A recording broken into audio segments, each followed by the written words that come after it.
Thutha wa thikũ ithatũ cia mwĩrĩ wa President Kibaki gũtwarwo Ambunge, muthenya wa muthia nja wa ciikaro cia Ambunge, mwĩrĩ wa President Kibaki umagaretio na njĩra ya mwanya nĩ ũtongoria wa Ambunge ũndũ ũmwe na Ambunge kũrĩa anatungata ta mũmbunge.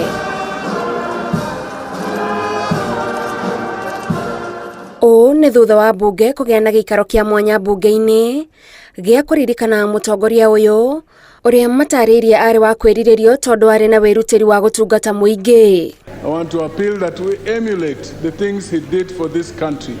We emulate the things he did for this country, growing this country, ensuring equitable distribution of resources. A great leader remains a great leader and did not have to be a gadfly to become a great leader.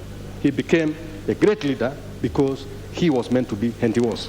Kuma haria President Kibaki ambĩrĩirie gũtungata ta president wa gatatũ wa bũrũri ũyũ, Ambunge maganĩte tabarĩra nyingĩ iria ambĩrĩirie iria ciacenjirie bũrũri na wega wacio gũtũra ũhutagia mĩtũrĩre ya Kenya. Mheshimiwa Kibaki took over a country that was almost directionless, but he was able to come up with Vision 2030, which is a blueprint that again will guide the development of this country for up to the year 2030. Those of us who are left behind, suppose this country gave you an opportunity to serve as a president. What will you leave behind? Will you leave a united nation?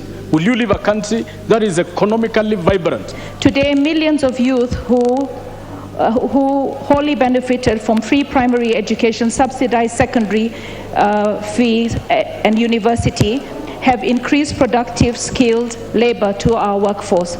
Nĩ hĩndĩ ya wathani wa President Kibaki kũrĩa atongoria maugĩte a Kenya aingĩ magĩire na mweke wa kwamũkĩra motungata ma bengi, ũndũ ũrĩa ũteithĩrĩirie na njĩra nene gũkũra kwa ũtonga wa bũrũri. He got an economy that had revenues of around 200 billion Kenya shillings.